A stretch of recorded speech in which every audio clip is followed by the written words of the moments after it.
Yun.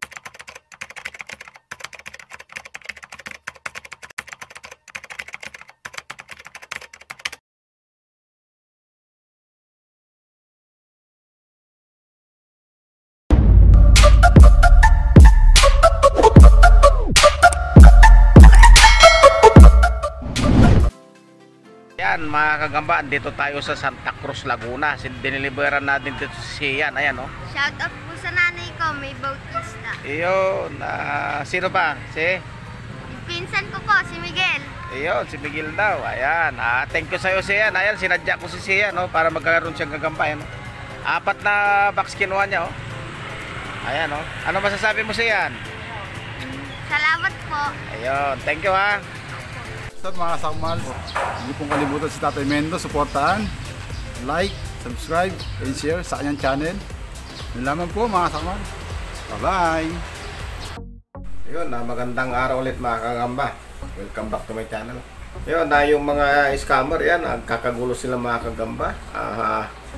Sample pa lang yan. Kaya yung mga ayaw tumigil sa pang-i-scam dyan mga kagamba, Putang ina nila. bigay nyo sa akin yung mga pangalan nyo, saka picture, pati yung conversation nyo, yung mga ebidensya natin na hindi sila nakatupad, para ibulgar natin sila mga kagamba, para hindi na sila makapang-scam pa, kasi kawawa naman yung mga iba na nabibiktima. Yung iba kasi dyan mga kagamba, ayaw na lang umimik yung mga ibang nabiktima dyan. Pagkarami-rami yung mga nabiktima dyan mga kagamba, ginawang hanap buhay na nila yung pangluloko nila sa kapwa. Putang ina mo ngayon. Bullshit alo. Nag-react. Yung iba naman, di na lang nag-react kasi gawa nung siyempre may pride din sila sa sarili nila. Ayaw sabihin, hindi nila matanggap na naloko sila mga kagamba. So nanahimik na lang yung iba. Saka yung iba, sabi na malit na pera lang yan, kakarmahin din yan, yun ang sinasabi ng iba. Pero paano naman yung iba na mahirap lang ang buhay, yung eksakto lang yung kinakain na kagaya natin, eksakto lang yung kinikita. Isipin mo yung isa 600 ang in-scam niya, ilang kilong bigas na yun, 10 kilong bigas na yun, pagkain na ng isang pamilya yun ng isang linggo. Isipin nyo, Itong mga animal kayo. isang pamilya yung gugutumin mo na isang linggo pag in-scam mo. Hayahay buhay mo, nakakain ka, pero yung taong niloko mo naman. Mga putang Kaya ina. kasi luwaban ng parehas mga kagamba Maraming ganyan. At saka ngayon, nanggagalaiti siya kung ano-anong mga pinagsasabi niya tungkol sa akin. Hindi ko naman siya kilala. At saka hindi ko naman binabanggit yung account na yun doon sa post ko. Bakit nanggagalaiti yung account na yun? Bugokski. Ayun. So, kung talagang matapang yan, nako. Putang mo, sipain kita. Tatakutin.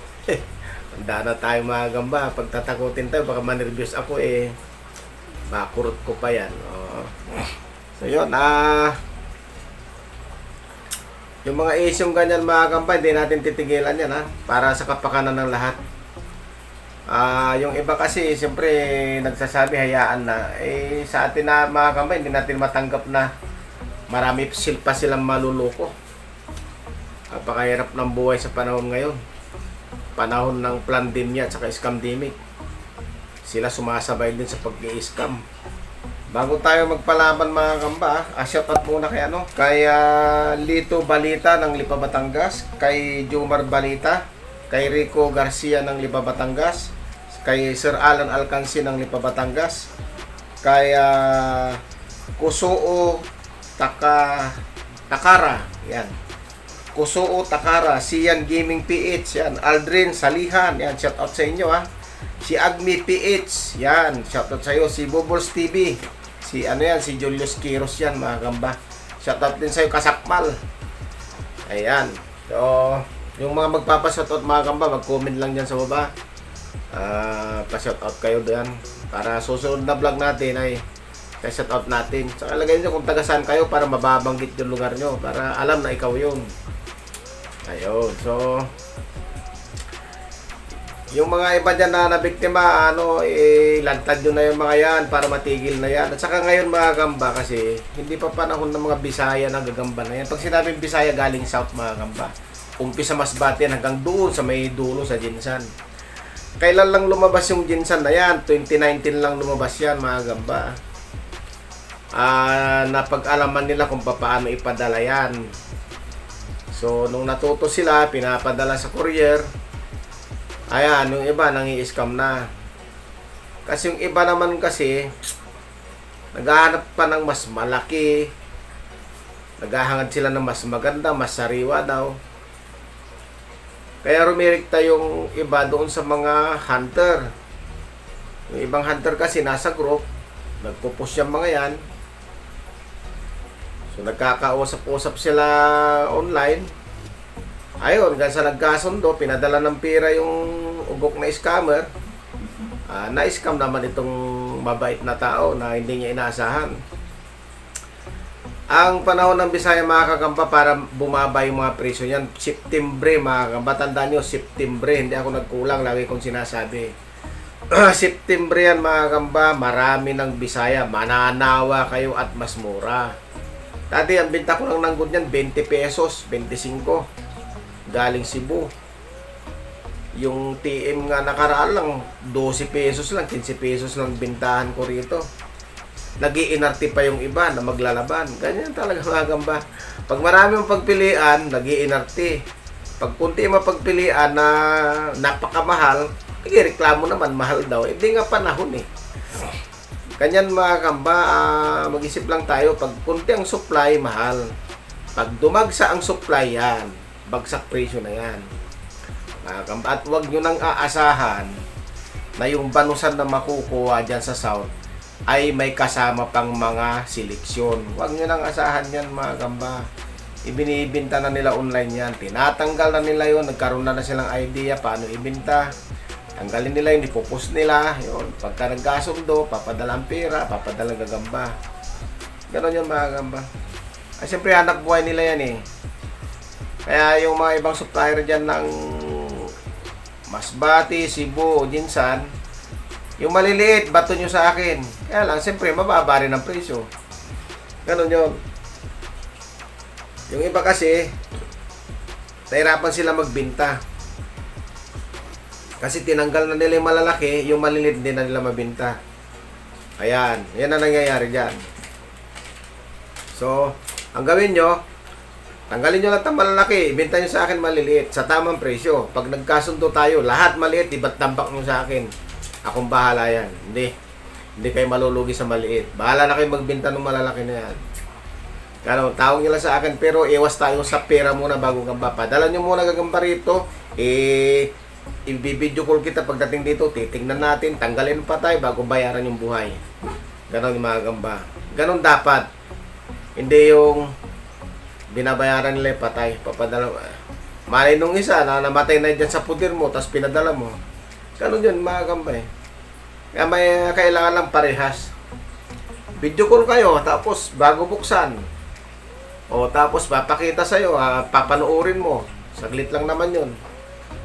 Para parehas. O tapos papadala yung pera sa'yo dyan. Hindi yung papadala mo ng pera, tapos saka magpadala ng gamba. Eh kung pinadala mo reject, hindi, wala rin. Scam pa rin yun mga gamba. Basta yung mga panggagancho, panluloko o pang-agrabyado sa kapwa ang tawag ngayon sa panahon ngayon, millennial, scam. Yan. So yan mga kamba, ito yan ang picture nung paglalabanin natin yung Masbate at saka Tagalog. Alright, panoorin natin. Ayun na, paglabanin natin mga kamba, Tagalog saka Masbate. Yan. Pakita ko sa inyo yung Tagalog. Ito yung nanalong Tagalog, yung patraido, patalikod na dinali sa Tagalog. Ayan. Ayan. Pakita ko yung Masbate.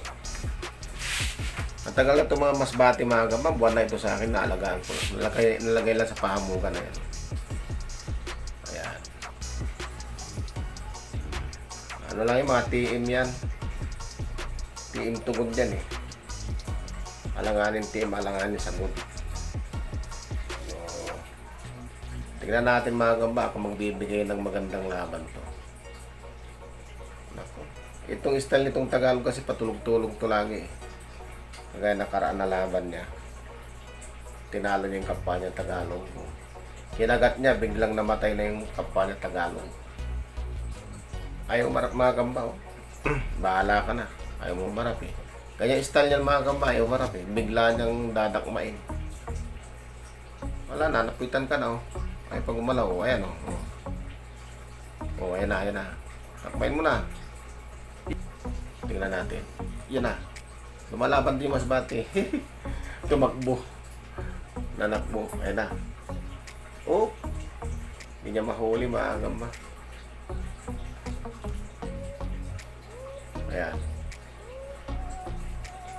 Iyon na. Opa! Bumitaw yung Tagalog. Mukhang nakagatan yung Tagalog. Nang hina, oh. Ala. Pero, ano siya, tawag dito. Malakas ang pakiramdam. Oh, ayan, kahit mahina na, oh. Palampas-lampasan lang siya ng masbate. Mahina na siya mga kambay, nakagat din. Medyo hindi na masyadong tinatalaban yata masbate dahil matagal na, laon na eh. Nanghina na sila parehas, oh. Oh. Mga walang, ano yan mga kambay, walang load yan, ha.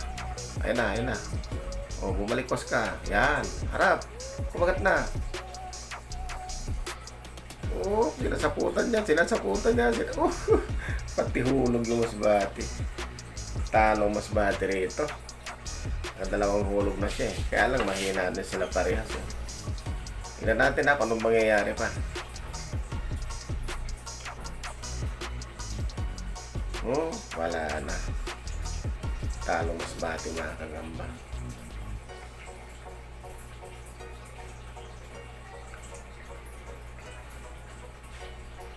Kumagat sa stick.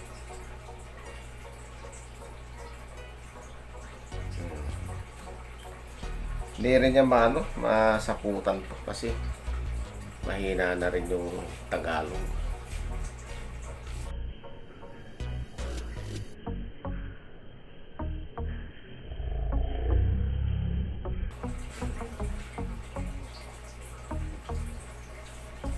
Ayun, wala na mga kambay masbate. Sinasaputan na may stick ko. So yun mga kamba, wala, talo itong masbate. Hanggang sa muli, maraming salamat. Ito pa pala. Oh, ayan na, lumapit ulit. Tingnan natin kung mapapatay na niya, matuluyan na niyang kasaputan. Oh, wala talaga. Hindi niya kaya. Alright. Sa inyo mga kadagit, ako nga pala si Ryan D. Simondaragit, ang spider vlogger dito sa Pinas. Yan. Supportahan nyo ang aking channel at syempre Mendo Susero Gamboy, subscribe kayo dyan. Yun. God bless all. Mga Doc, magandang araw sa inyo. So si Spider Doc, paki-subscribe sa channel natin spiderdoc.ph yan. At huwag nyo kalilimutan na mag-subscribe at supportahan si Tatay Mendo o si Sir Gagamboy. Yan mga kadok.